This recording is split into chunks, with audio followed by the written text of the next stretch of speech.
Hey guys, welcome back to another episode. So today we're going to be going over the subconscious chapter in my book, The Miracle Mind. So the second chapter, I talk about the subconscious mind, the mind-body-soul connection. And I want to go into a little bit about the subconscious mind, the programming, and elaborate a little bit more on what I touched on in the second chapter. If you don't have my book, you can find it on Amazon. You can also find it on Balboa Press.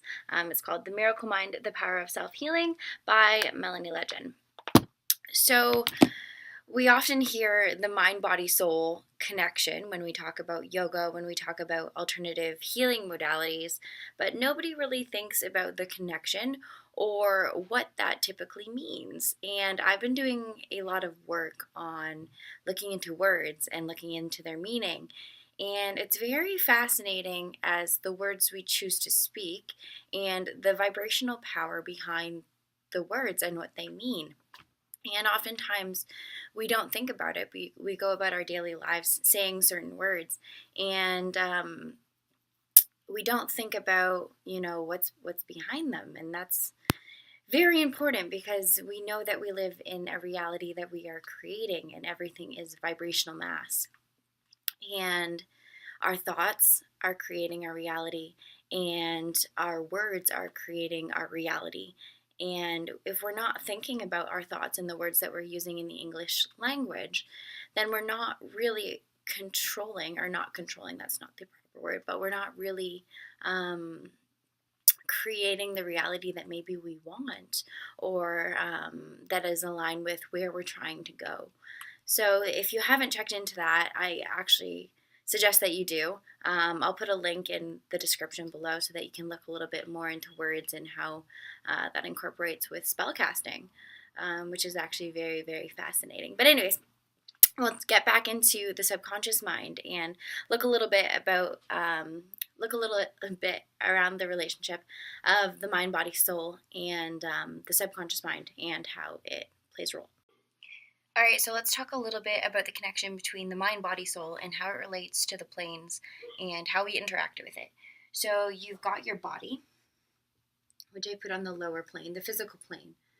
So the body is on the physical plane.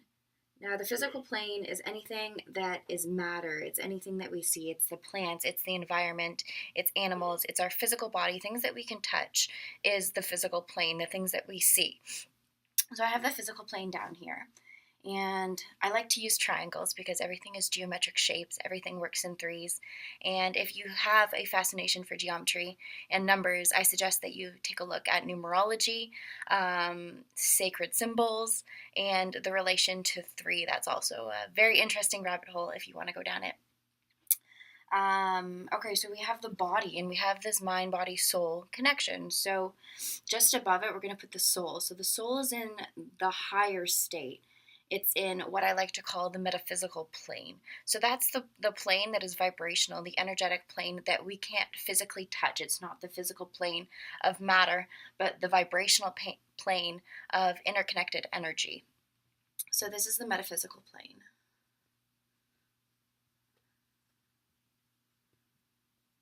And that connects our soul, or our spirit, connects with our body. So we have this connection here. And then we also have our mind.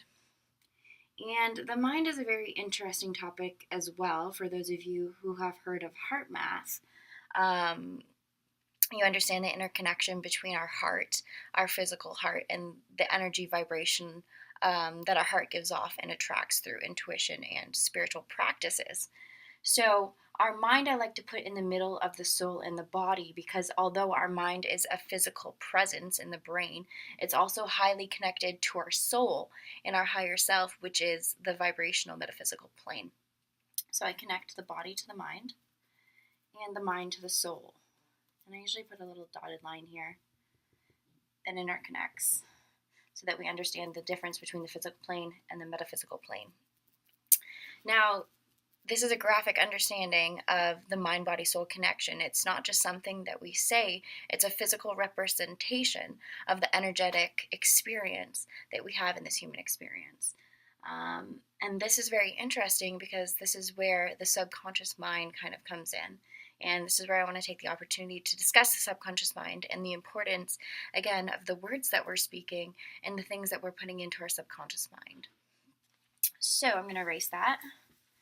If you want a diagram or if you want to dive a little bit more into this, it's in the second chapter of my book. But yeah, let's get talking about the subconscious mind. So, the subconscious mind. We talk about the subconscious mind, but we don't really do anything about it, or we don't understand the extent to which the subconscious mind is playing in our lives. So, the subconscious mind is the programmable mind. So, your consciousness is what you're experiencing in everyday life. It's who you interact with, the job, the career, any experience that you see is in consciousness. But your subconscious mind is the programming that is in the back of your mind. So when you go into an experience, you only take in data, about 1% of the data, and then the rest is going into your subconscious programming. So if you were to get 100% of whatever you're experiencing, your mind would go into overload and you wouldn't be able to understand the experience. You would be in confusion. So biologically, what happens is you filter 1% of the experience that you want to experience, and then the 99% goes into the subconscious mind. And this is where it's very, very important, because although 99% of the input is going into your subconscious mind is storing these experiences, and it's going to project them into your consciousness and what you're going to experience subconsciously. So it's not something that you can control. So this is very, very important for deciding as an individual, as an energetic body, what you want to experience and what you want to put into your subconscious mind. So a prime example of subconscious programming is seen in our corporate empires. And these logos put a subconscious imprint into our mind, so that when we're driving around or we taste a certain food, we think of the logo, we think of the company name, we think of the food, and we're triggered to go purchase it. So this is very effective in marketing if you're trying to control a population, or if you're trying to stimulate a feeling in association with your product to increase sales. So they've definitely conquered the subconscious mind in that sense, but the subconscious mind is also very important in your life and the choices that you're trying to make and the experiences that you want to experience. So the subconscious mind is that mind behind you. So anything that is going in is programming your subconscious mind. So that means any TV, movies, books, words, people. Can't spell today. People, experiences, events, situations.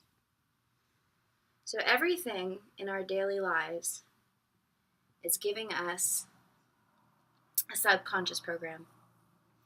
And then all of this is creating our life, our experience in this lifetime. Now, if you watch TV shows and movies about criminal activity, about killing, about murder, you're putting that feeling into your subconscious mind. If you read murder mysteries, if you watch the news about words and events, shootings, experiences of murder, rape, of negative people, of poor politicians, and situations, your life experience is going to reflect that. So you're going to think about fear of being raped, of violence. You're going to think the world is a bad place. You're going to have negative mindsets, negative thoughts.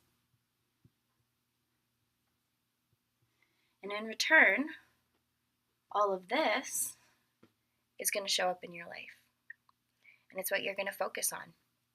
And then this is going to become your vibration. And you're going to vibrate at a much lower frequency, attracting fear and negativity and all of these situations that you're afraid of. So,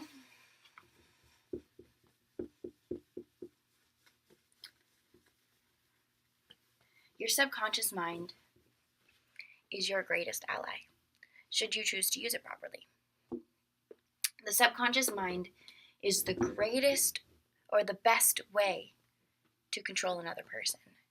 If you can get into their subconscious mind without them consciously knowing that you're manipulating them and you're making their choices, then you have a lot of power over that person. It's kind of like mental slavery. And again, these are just my understandings. These are just my research and, the things that I've amalgamated over the years. So you don't have to believe me. You can do your own research. You can find this anywhere. There's people talking about it on YouTube. There's people talking on it on Instagram. And you've probably heard a lot about the word awake or awakening.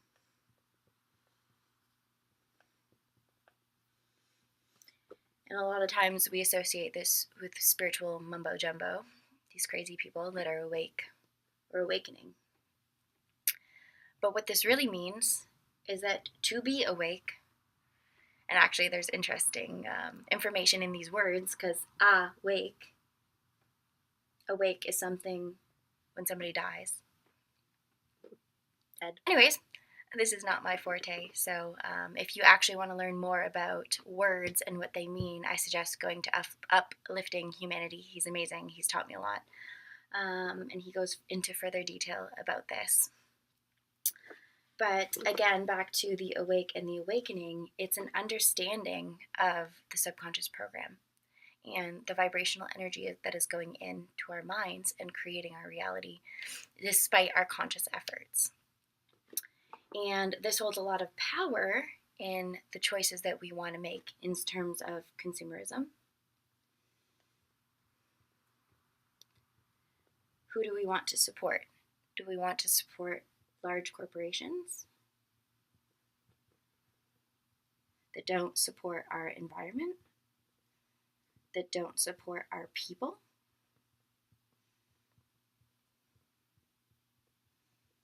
That don't support our health?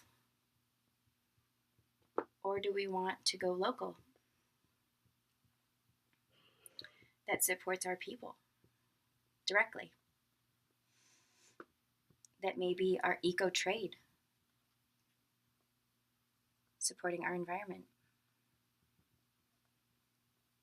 And this goes into consumer choices. Subconsciously, what do you want to support? Who do you want to be? What energy do you want to link with yourself? And consumerism is huge. And it only takes one of us to say, I'm not going to support these brands because they don't stand for what I understand or what I accept.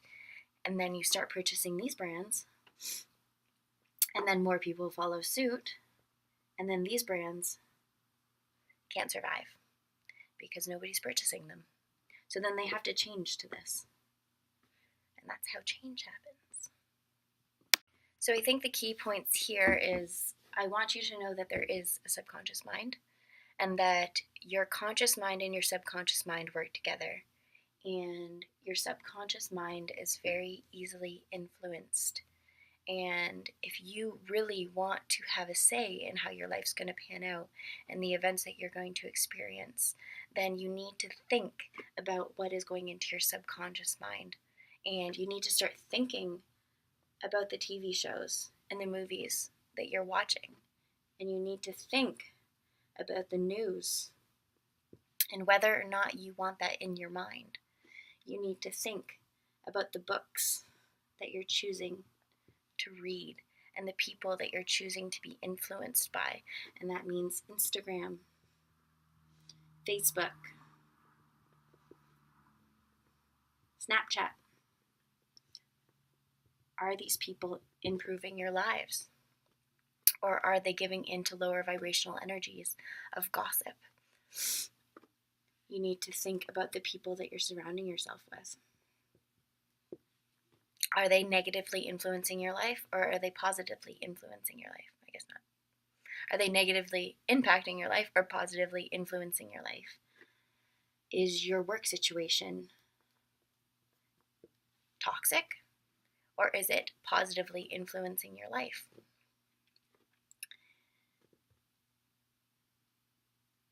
This right here is why your life's not changing. This right here is why you've experienced the things that you have experienced. And if you want to change it, you need to take it seriously. And you need to think about the words of the English language that you use on a daily basis, and that you speak and you hear and you write.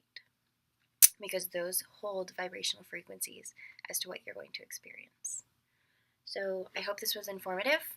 I hope you learned a little bit about the subconscious mind and the importance of tackling it in your everyday life. And I'll leave some links in the bio as to where you can find more information on the topic. All right, guys, thanks for being with me today.